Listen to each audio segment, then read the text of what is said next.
Hai, ini adalah jebakan yang sangat-sangat meresahkan.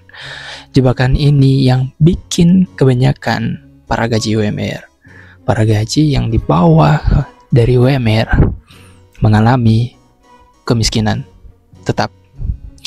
Kenapa hal ini menurut aku menjadi suatu hal yang bakalan bikin orang yang gaji UMR atau dapat dikatakan mereka yang gajinya di bawah UMR pun akan tetap bertahan pada kemiskinannya, tidak akan naik, tidak akan pernah naik, bakalan stuck di situ-situ aja. Dan seperti hari ini, aku melihat ada begitu banyak orang yang tidak sejahtera, ada begitu banyak orang-orang yang belum mencapai titik kesejahteraannya, kehidupan yang lebih baik lagi. Tentu itu menjadi sebuah hal yang problematik menurut aku. Dan ya, aku pun bukanlah orang yang sudah kaya, sudah sangat sejahtera, enggak. Aku pun sama-sama di sini masih berada pada taraf yang masih berjuang. Dan ya, ini aku ada 3 hal yang sederhana untuk aku sampaikan. Kalau ini adalah jebakan yang harus segera kita aware, segera kita sadari. Kalau memang kita pengen menjadi orang yang kaya, pengen hidup yang lebih sejahtera dan lebih baik lagi, bukan hidup yang seperti hari ini. Aku yakin kalau kamu bisa, ketika kamu telah sadar dan kamu pahami hal ini, maka kamu pelan-pelan bisa keluar dari kemiskinan. So stay tune. Hai, kenalin, aku Prorian. Di channel ini aku sering bahas soal keuangan dan produktivitas. So, jangan lupa untuk subscribe dan tulis pendapat di kolom komentar ya. Nah, ada 3 jebakan yang aku mau katakan. Yang pertama itu adalah jebakan yang namanya ilusi kekayaan. Tahu nggak sih, ilusi kekayaan ini di era yang sekarang ini tentunya makin masif, makin membuat iri hati kebanyakan orang dimanapun dia berada. Karena dengan salah satu genggaman yang telah dia miliki, dia bisa lihat orang-orang yang hari ini kehidupannya lebih baik, lebih nyaman, lebih enak, dan lebih-lebih lainnya, tentu saja menjadi salah satu pemicu sehingga dia pengen menjadi hal tersebut. Sehingga ada yang dinamakannya yaitu FOMO.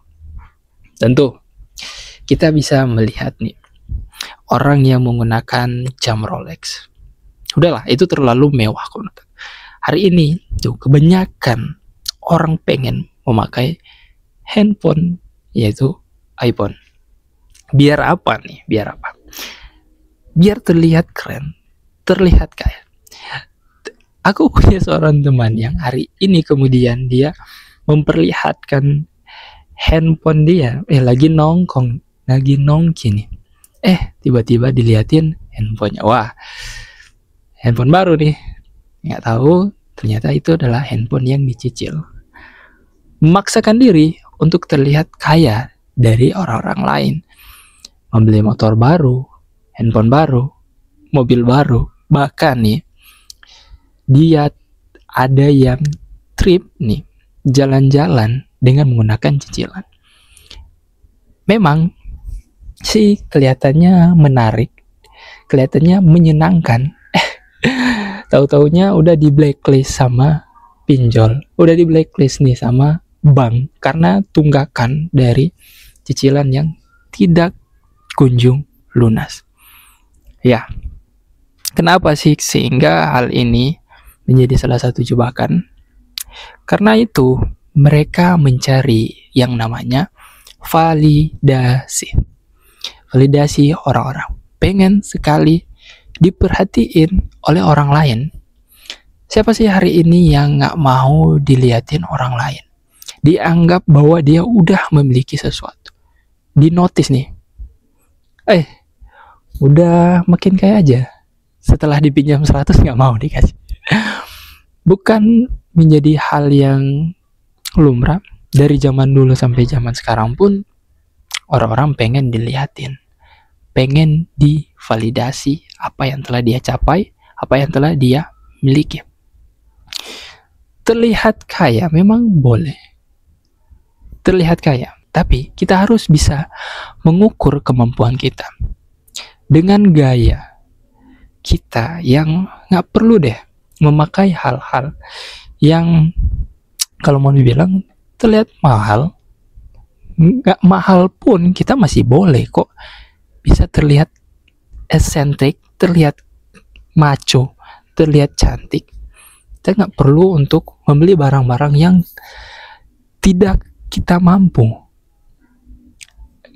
Tapi bang, aku pengen dilihatin oleh banyak orang. Aku tahu bahwa terlihat itu menyenangkan, banyak orang perhatian, banyak orang yang notice kepada kita. Sampai-sampai ada yang bos dipanggil bos, padahal ya apa yang kita miliki itu kayaknya masih cicilan, kayaknya masih pinjaman bahkan. Maka di sini aku mau tekankan adalah bergayalah dengan sesuai kemampuan dan sesuai dengan diri kita. Jangan coba-coba untuk memaksakan apa yang nggak mampu untuk diri kita. Nah, jebakan yang kedua adalah jebakan yang namanya gambling, permainan. Ini sungguh banyak yang aku lihat yang sehingga menjadi salah satu jebakan pun yang aku angkat, yaitu jebakan gambling. Seperti kata Rhoma Irama, judi menghancurkan kejayaan dan kekayaan. Orang yang telah memiliki integritas karir yang bagus, ketika dia turun mengikuti, mau mencoba yang namanya judi, hancur sudah yang namanya karir dia, integritas dia. Begitupun dengan kekayaan yang telah dia miliki atau dia telah coba untuk dia raih 5 tahun, 10 tahun, 20 tahun, sampai dia bekerja lama, tiba-tiba dia turun nih mencoba yang namanya judi, ya siap-siap untuk hancur. Tapi di sini pun bukan hanya orang yang telah memiliki integritas yang tinggi, orang yang telah memiliki kekayaan yang tinggi, tapi ada pun orang nih yang gajinya UMR. Aku punya sebuah cerita nih, di mana dia ini hanya seorang pekerja ojek, dia hanya seorang ojek online, ataupun dia seorang driver, mencoba untuk masuk yang namanya dunia gambling tersebut, dan pada akhirnya stres, depresi. Aku pun barusan melihat ada orang yang hari ini dia udah memiliki yang namanya hidup yang baik, hidup yang sudah oke, tetapi coba untuk masuk dalam dunia gambling tersebut, akhirnya depresi dan keluarganya rusak. Di sini gambling tersebut itu bukan hanya merusak pada dirinya saja, bukan hanya merusak pada kekayaannya saja, tetapi merusak pun pada keluarganya. Dia sampai lupa keluarganya, bisa sampai dia melukai keluarganya. Karena apa? Ya, dengan apa yang telah dia lakukan tersebut. Di sini pasti ada yang bertanya sebenarnya. Terus bang, aku pernah lihat, ya, pasti di sini ada emang. Lah, emang kenapa? Aku kalau gambling, emang kenapa aku judi? Ya, pasti ada nih, ada orang-orang yang pengen berkata seperti itu. Pasti ada orang yang bertanya seperti itu. Tidak salah dan tidak pula benar. Aku tidak menggunakan. Karena kenapa? Coba kita lihat. Emang ada begitu banyakkah orang yang telah kaya dari yang namanya judi? Atau lebih banyak orang yang rungkat atau miskin karena judi atau gambling tersebut, baik itu secara online ataupun offline.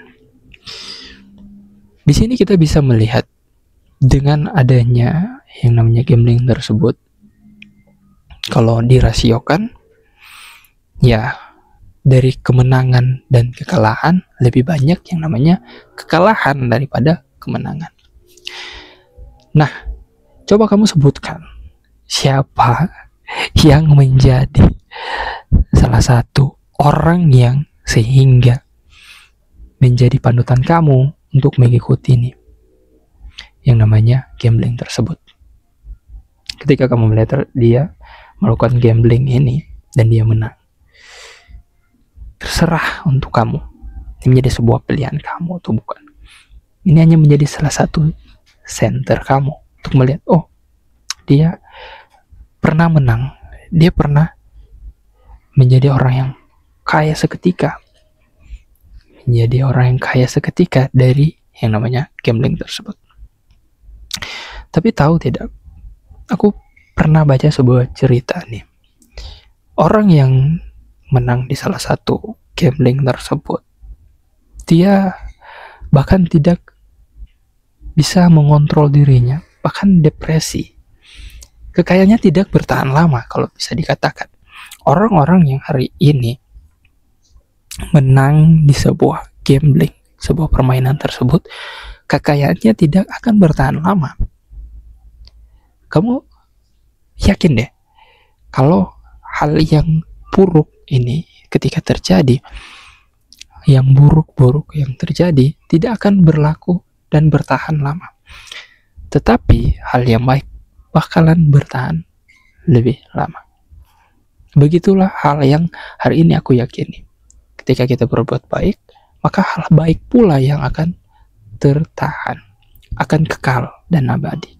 Adapun hal yang aku lihat di sini ada, kenapa pengen mereka sekali mencoba gambling tersebut, pengen sekali keluar dari, pengen coba-cobain, karena kekayaan yang instan mereka pengen dapati. Ya, kalau tarik lagi di awal, ya mereka pengen yang terlihat kaya, ilusi kekayaan, sehingga hal inilah yang menjadi jebakan kekayaan yang kedua. Jebakan kekayaan yang ketiga itu adalah yang namanya menabung saja. Kebanyakan dari kita tuh hanya mengerti yang namanya menabung tanpa mengetahui arti dari sebuah investasi. Tidak apa-apa, tidak salah ketika kita hanya mengerti yang namanya menabung. Tapi perlu kita ketahui bersama bahwa kalau kita hari ini hanya menabung terus tanpa berinvestasi, maka yang akan terjadi yaitu yang namanya inflasi.